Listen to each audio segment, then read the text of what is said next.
مشکلوں سے بھرا میرا اللہ ہے۔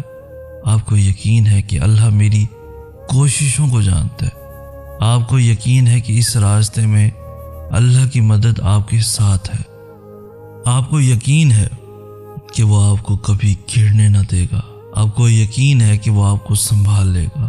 آپ کو اس بات کا یقین ہے یہ راستہ تو سیدھا میرے اللہ تک جاتا ہے، تو راستوں کی دشواریوں سے کیا گھبرانا۔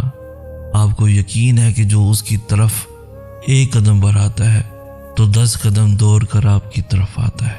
آپ کو یقین ہے کہ اس راستے پر آپ اکیلے نہیں بلکہ دونوں جہانوں کا مالک آپ کے ساتھ ہے۔ یہ ہوتا ہے یقین۔ تو جب کبھی ایمان کا لیول کم ہونے لگے تو یہ ساری باتوں کو دل میں لا کر اپنے یقین کو مزید بڑھا لینا۔ یقین کرو اللہ پر، یقین ہی آپ کو کبھی تھکنے نہیں دے گا۔